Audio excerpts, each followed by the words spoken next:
Hello everybody, today we are going to work on the cross contour line drawings on our actual hands in Procreate. So first thing you want to do, if you haven't already, is to take a nice clear picture of your hand. So make sure that it's easy for you to see, that it's in focus, and then it's like right up at the camera. Next, what we're going to do is open our Procreate app, and it'll probably take you to the gallery unless you were on another file. And to create a new file, remember that we go up at the top, we hit the plus, and then we hit on screen size. Now that our canvas is opened up, we're going to add a photo into here. So again, we're going to go all the way up at the top. So right here, and then we're going to insert a photo.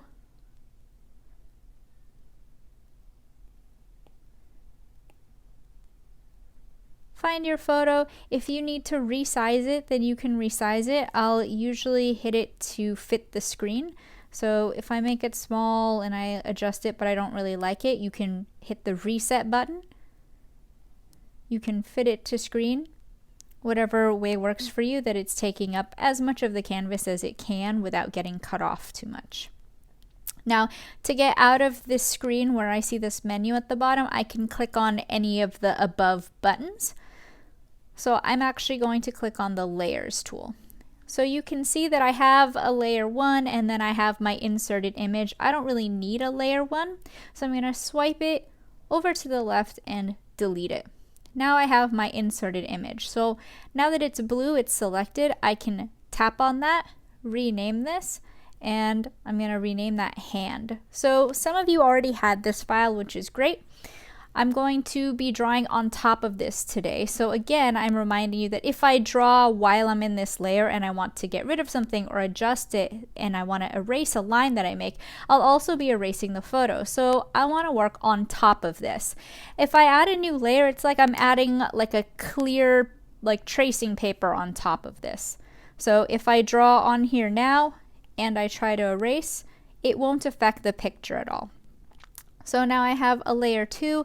I'm also going to rename that. So hit on it again, rename this, and today I'm going to be doing shapes on top of this. So just very basic shapes. You can decide what brush you'd like to use, but for me, I tend to like the Sketching 6B pencil the best.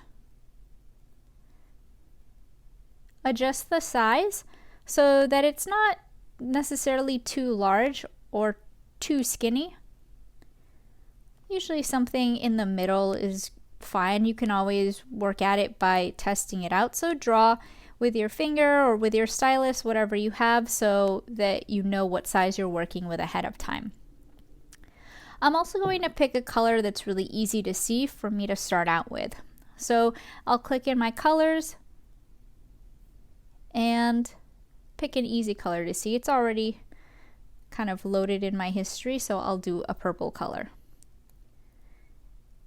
When you're working on an iPad and there's like borders, so if you have some kind of case, sometimes it makes it hard to rest your hand on the actual screen. So you'll see me like pinch and adjust my screen so that my hand is always making comfortable marks. I'll also angle my iPad itself so that it feels natural for me to draw. So on top of here, we're going to break our hand down into some very basic shapes. So I'm going to start by addressing the fingers, which are like cylinders. Now, a cylinder can be straight up and down like this. We've already established that. And being able to see the top of this means that my eyes are kind of looking down at it.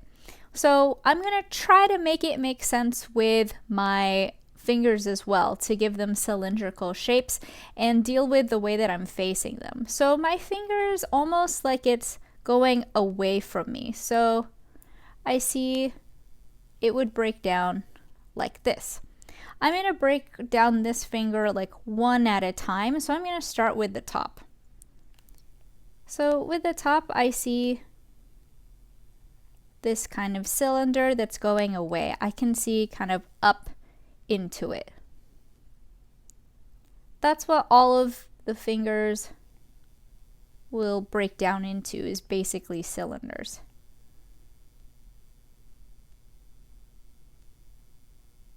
And those will stack on top of each other. So I have those first two fingers right here.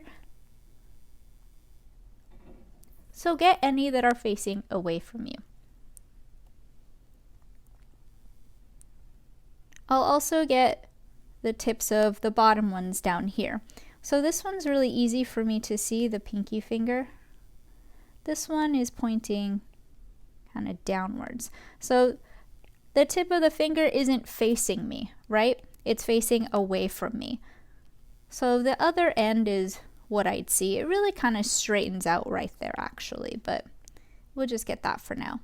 Now the finger that's right here is getting blocked off. I can still kind of see it a little bit, like that's where it would be if I drew that cylinder, but it's getting blocked off because there's some of the other finger in front of it, there's some of my thumb in front of it. So once I get that, I'll erase anything that I wouldn't be able to see.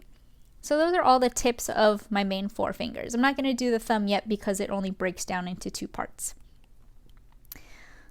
Next, let's get a nice bright blue color. So switch colors now so that we can do the next digits in your fingers. So if this cylinder was facing away, the other one is also likely facing the same way if they're going in the same direction. And that part of the finger is closer to us. And since this part of the finger is closer to us, if you can imagine, I wouldn't be able to see what is behind it. So I'll make those adjustments and I'll erase. I can actually do my thumb now. Again, this part is facing away from us. Notice that the thumb has kind of a different rounder shape to it usually.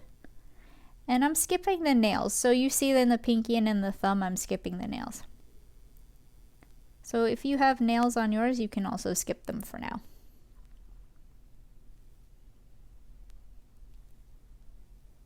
All right. Now with this finger, this part is going away, but this part also isn't exactly facing us.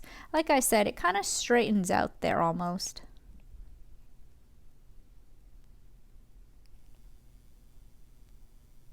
It's like there's a ball of a joint right there.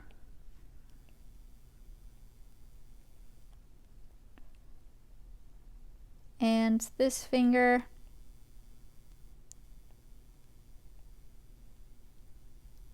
again, kind of straightens out right where the finger bends. And then the back is facing away from us.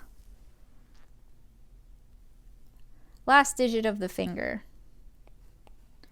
I'll switch colors. Once again, start with my cylinder here and here where it would get kind of blocked off. And last time I'm going to erase any areas that would get blocked off because those lines are kind of confusing me. If you're confused which one to erase, you can see that the way the fingers are going is that they're curving that way. So you want the lines that are curving the same way that the lines in your finger are.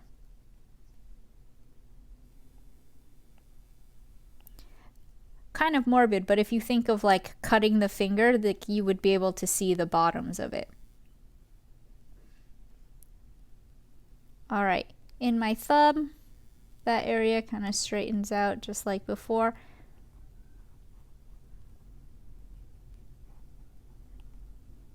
And I'm going to stop it about there. So there's the thumb of my finger.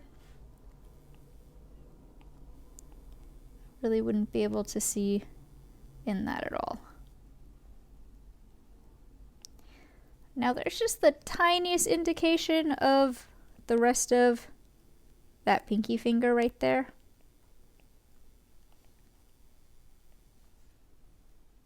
I can't even see the one for the ring finger. Do you see a ring? Haha. So now my fingers are done. Yay! The fingernails aren't done yet. So if you have any fingernails that you want to address, you can get those in really quickly. Again, I'll change color up for that. See, nail sticking out there, not really in there. So this really allows you to get in, you can zoom, and you can really trace.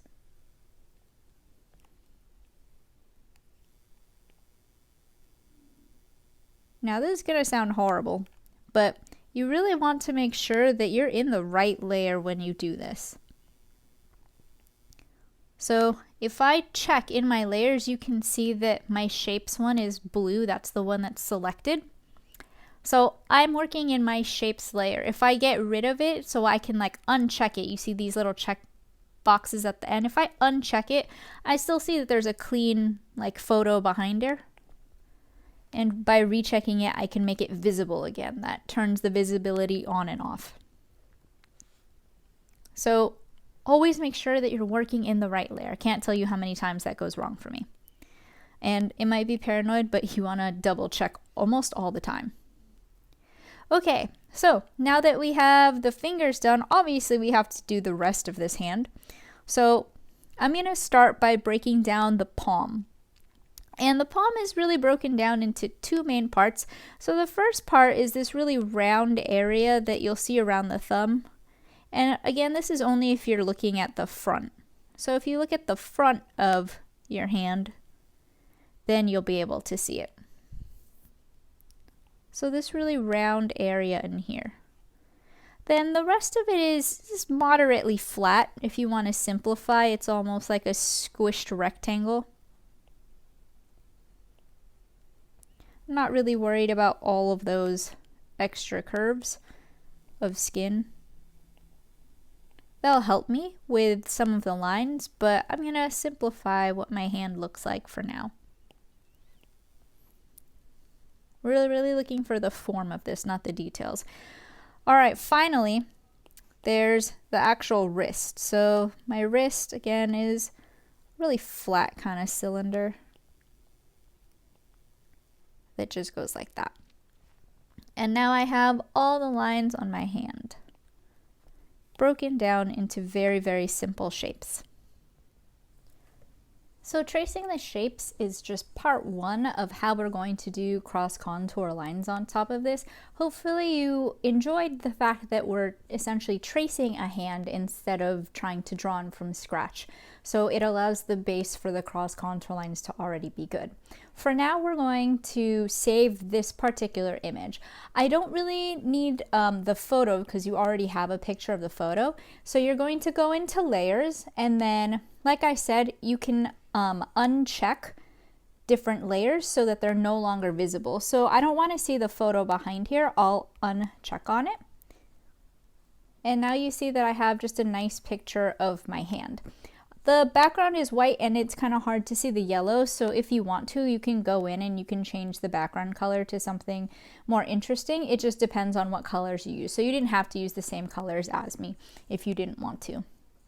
So if I go with something like black or gray, that has like a nice look to it, I can change that background color up. Nice and easy. I do want to add my name to this somewhere and title it, so I'm going to go into my layers again, add a new layer, and this one I'll do it title as that one's name. So really I just want to label everything here. So this is going to be my, let's make that a little bigger. Whoops. It's not quite the cross contour hands actually. So we'll just say it's our digital hand.